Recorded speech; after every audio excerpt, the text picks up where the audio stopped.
Assalamualaikum warahmatullahi wabarakatuh. Oke Bapak Ibu, di video kali ini saya akan menjelaskan bagaimana caranya menggunakan aplikasi e-learning yang nantinya akan kita gunakan untuk pembelajaran jarak jauh atau pembelajaran online. Nah, untuk yang pertama kali kita lakukan adalah kita harus menuju ke alamat atau link yang kita gunakan untuk mengakses e-learning ya. Linknya ada di keterangan video. Nah, kemudian setelah kita menuju ke alamat atau link e-learning kita, maka nanti tampilannya akan menjadi seperti ini. Kemudian kita masukkan username yang sudah dibagikan oleh bagian kurikulum ke grup family ya. Ini saya masukkan username saya sendiri ya. Nah, kemudian setelah masukkan username, jangan lupa dimasukkan juga passwordnya sesuai dengan file yang sudah dibagikan oleh bagian kurikulum. Nah, kemudian setelah password dan username kita masukkan, selanjutnya adalah klik login e-learning. Nah, sehingga nanti kita akan masuk ke halaman awal pada e-learning kita. Nah, di halaman awal, nanti Bapak Ibu akan disambut oleh tampilan seperti ini. Nah, jika muncul seperti ini, ini diklik lewati saja. Nah, kemudian yang kita lakukan adalah membuat kelas online dulu. Caranya, kita arahkan mouse ke kelas online bagian atas ini, kemudian diklik buat kelas online. Nah, selanjutnya di kolom kelas untuk ini, kita buat jenjangnya. Kita pilih jenjang kelas yang akan kita buat. Misalnya saya pilih kelas 10. Nah, kemudian selanjutnya di kolom berikutnya ada rombel. Nah, rombel ini adalah kelasnya Bapak Ibu. Nah, misalnya saya pilih 10 MIPA 1 2021-2022. Nah, saya klik ini. Nah, selanjutnya untuk kolom berikutnya adalah nama kelas. Nah, bisa Bapak Ibu isi dengan mata pelajaran yang kita ampu dulu. Nah, misalnya saya mengajar di prakarya dan kewirausahaan. Nah, maka nama kelasnya saya beri nama PKWU 10 MIPA 1. Nah, kemudian di kolom deskripsi kita lanjutkan untuk mengisi deskripsi kelasnya. Misalnya PJJ PKWU 10 MIPA 1. Nah, deskripsi ini boleh panjenengan isi terserah ya. Nah, boleh pembelajaran daring prakarya atau pembelajaran daring matematika dan sebagainya. Terserah, monggo. Nah, kemudian untuk mata pelajarannya, karena saya ngajarnya di pelajaran prakarya dan kewirausahaan, maka di kolom mata pelajaran tentunya saya pilih prakarya dan kewirausahaan. Nah, kemudian untuk agendanya, agenda pertemuan, ini direncanakan dalam satu semester. Nah, kita kira-kira mengadakan berapa kali pertemuan. Nah, misalnya saya pilih 20 kali pertemuan. Nah, ini berarti saya pilih 20 kali pertemuan. Selanjutnya kita klik buat kelas ini. Nah, setelah kita klik buat kelas, maka kita akan menuju ke halaman kelas kita, kelas online kita. Nah, ini saya sudah masuk di kelas online PKWU 10 MIPA 1. Nah, langkah berikutnya adalah mengisi standar kompetensi. Nah, untuk mengisi standar kompetensi, maka kita harus menuju ke menu standar kompetensi ini di bagian kiri ini. Kemudian lanjut untuk mengisi KI dan KD. Nah, caranya kita klik simbol pensil di bawahnya KI 3 strip pengetahuan ini ya. Nah, kita klik simbol ini. Nah, kemudian kita buka silabus kita. Kemudian kita kopikan di KI 3-nya ini. Nah, ini saya blok, kemudian saya copy. Nah, kemudian saya paste di e-learning-nya tadi. Nah, setelah kita paste, saya klik simpan. Nah, maka akan tersimpan di KI 3. Nah, kemudian lanjut ke pengisian kompetensi dasar atau KD. Nah, tentunya di kompetensi dasar itu kan ada KD 3.1, 3.2 dan seterusnya. Nah, ini kita mulai dengan KD 3.1. Nah, 3.1 berarti urutannya kita pilih angka 1. Nah, kemudian untuk kompetensi dasarnya kita buka kembali silabus kita. Kemudian kita blok di kolom kompetensi dasar ini, kita copy, Nah, kemudian kita paste ke e-learning kita di kolom kompetensi dasar.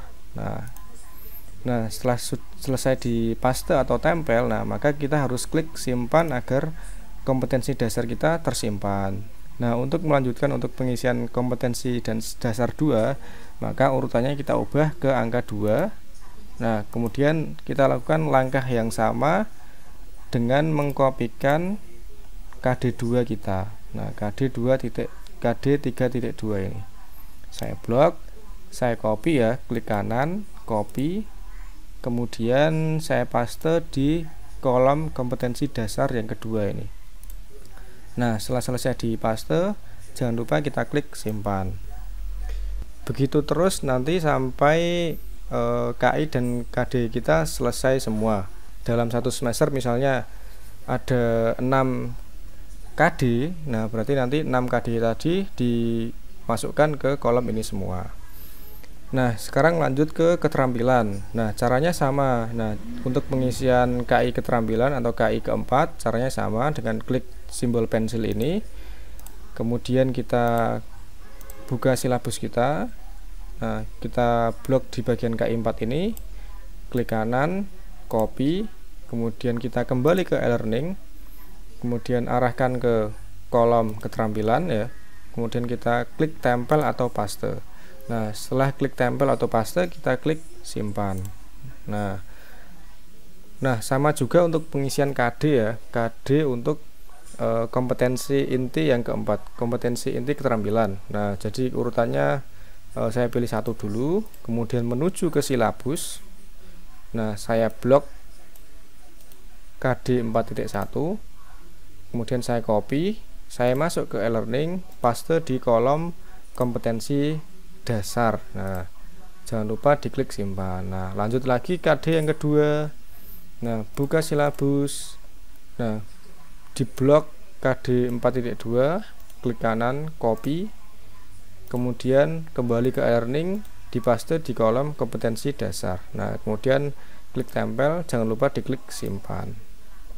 Nah, seperti itu sampai pengisian KI dan KD-nya ini selesai. Misalnya satu semester ada 6 KI, 6 KD, 6 kompetensi dasar, maka 6 kompetensi dasar tadi harus kita isikan ke kolom e-learning ini. Nah, caranya sama seperti tadi. Nah, setelah selesai, nah kita lanjut ke menu KKM atau kriteria ketentuan minimal. Nah, kita lanjut untuk pengisian KKM ya. Berarti caranya kita klik menu kriteria ketentuan minimal. Nah, untuk pengisiannya, nah ini ada 3 kolom yang harus kita isi ya, kompleksitas, daya dukung, dan intake.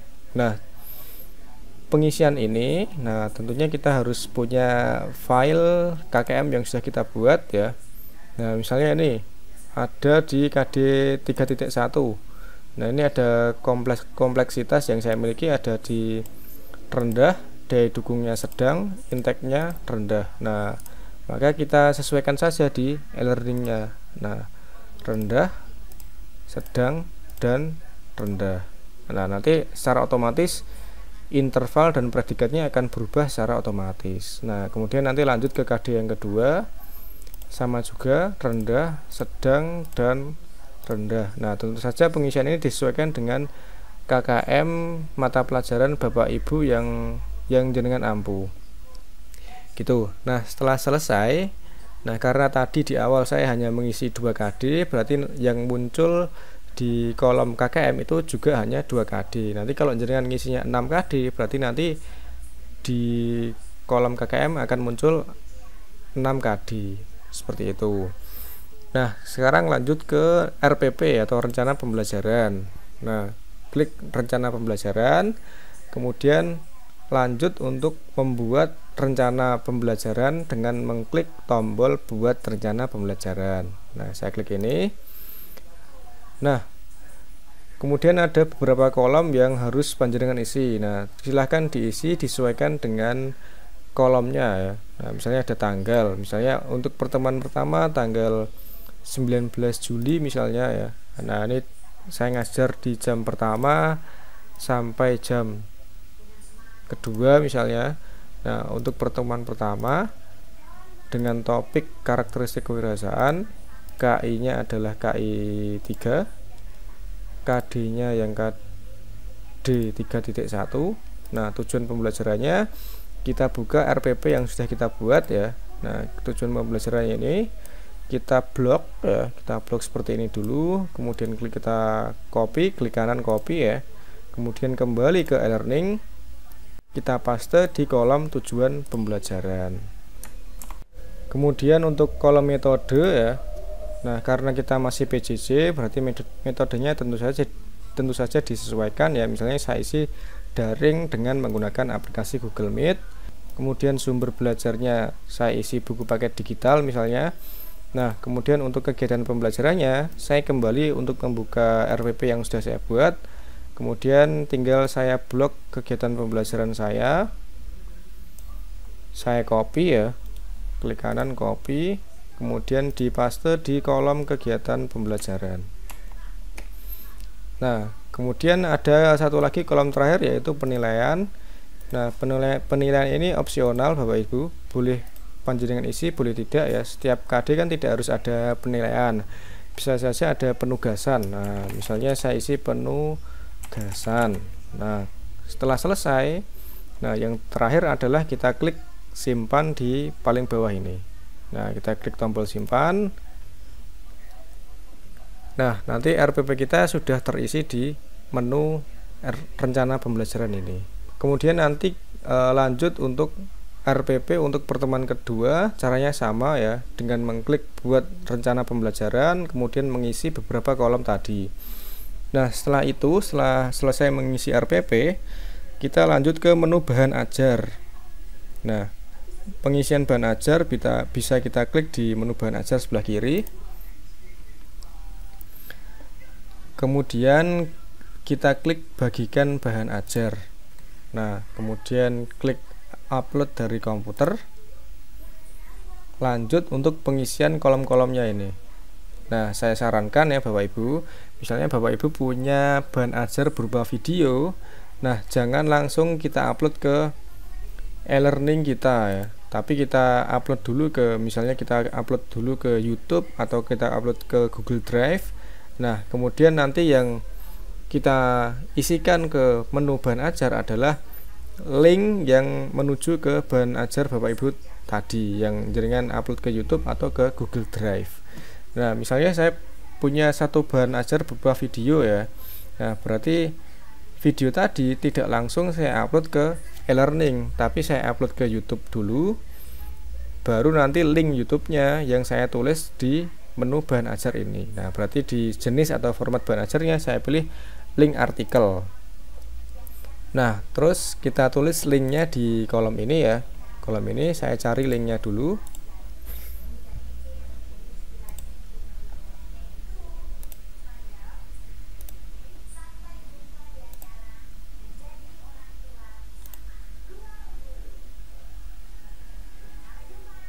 Nah, misalnya ini saya copy link YouTube-nya ya, saya klik salin, kembali ke e-learning.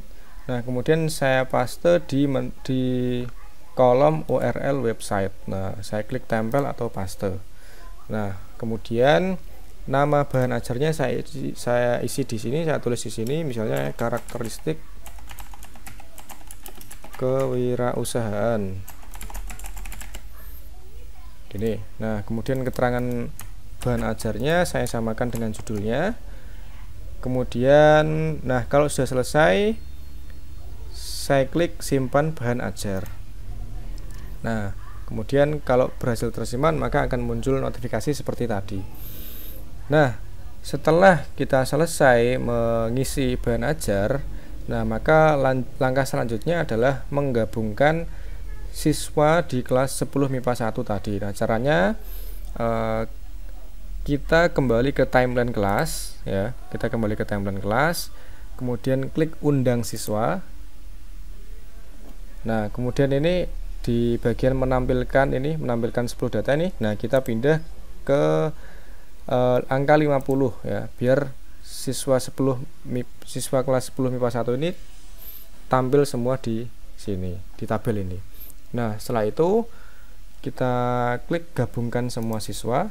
Nah, kemudian klik OK. Nah, kalau muncul seperti ini kita OK saja. Nah, ini semua siswa sudah tergabung di kelas online 10 MIPA 1 yang sudah kita buat tadi. Kemudian kita cek dulu apakah semua siswa tadi sudah tergabung dengan mengklik data siswa tergabung. Nah, ini sudah ada siswa 10 MIPA 1 yang sudah bergabung di kelas online yang kita buat bersama tadi. Setelah pengisian ini selesai ya, pengisian mulai dari pengisian standar kompetensi sampai ke menggabungkan siswa tadi sudah selesai. Nah, maka tentu saja kita tidak hanya mengajar di satu kelas ini ya kan. Nah, misalnya saya ada ngajar di kelas yang lain, misalnya 10 MIPA 2. Apakah saya harus mengisi semua standar kompetensi KIKD tadi, mengisi kriteria ketuntasan minimal kembali, membuat RPP lagi? Nah, itu kan memakan waktu yang sangat lama, ya kan? Nah, maka tidak perlu seperti itu, tapi kita cukup untuk menggunakan fitur copy kelas ya, copy kelas. Nah, caranya gimana? Caranya kita buat dulu kelas online ya. Kita buat dulu kelas online untuk kelas yang kita ajar berikutnya. Misalnya saya ngajar di kelas 10 MIPA 2 ya. Nah, ini saya isi, saya buat dulu kelasnya. Caranya sama seperti yang saya jelaskan di awal tadi.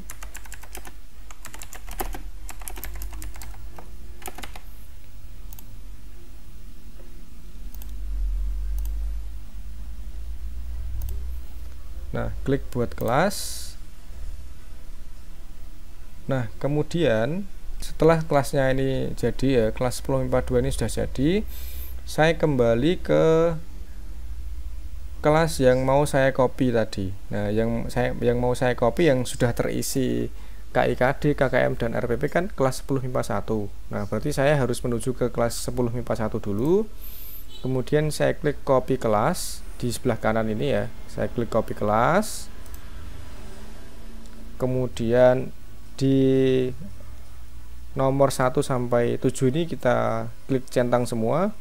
Kemudian nah, copy ke kelas online-nya ini jangan lupa kita pilih ke kelas yang baru tadi, yang barusan kita buat tadi, yaitu 10 MIPA 2. Nah, setelah kita pilih, maka kita cukup mengklik copy kelas. Nah, kita klik OK sehingga semua bahan ajar, kemudian standar kompetensi, KKM dan RPP sekaligus juga dengan bahan ajar itu sudah tercopy secara otomatis di kelas 10 MIPA 2. Sehingga kita tidak perlu mengerjakan kembali, kita tidak perlu mengcopy paste lagi di kelas yang lain. Nah, ini saya cek juga sudah terisi di kelas 10 MIPA 2 ini. Nah, KKM juga sudah, RPP juga sudah. Nah, kemudian langkah yang terakhir adalah oke, demikian Bapak Ibu, untuk penggunaan e-learning sudah saya jelaskan. Nah, tinggal nanti panjenengan melakukan pembelajaran bisa menggunakan aplikasi ini. Nah, saya kira aplikasi ini sudah fasilitasnya sudah sangat lengkap. Nah, panjenengan bisa mengadakan ulangan harian menggunakan aplikasi ini. Kemudian absensi juga panjenengan nggak usah membuat Google Form kembali, cukup meminta siswanya untuk absen menggunakan e-learning, nanti akan terekap secara otomatis di menu absensi ini. Nah, nanti kalau siswanya sudah absen, nanti di tabel ini akan terisi siapa saja yang sudah absen di jadwal pelajarannya. Nah, gitu. Baik, demikian yang dapat saya sampaikan. Semoga bermanfaat. Semoga e-learning kita bisa memudahkan kegiatan PJJ kita. Saya akhiri, wassalamualaikum warahmatullahi wabarakatuh.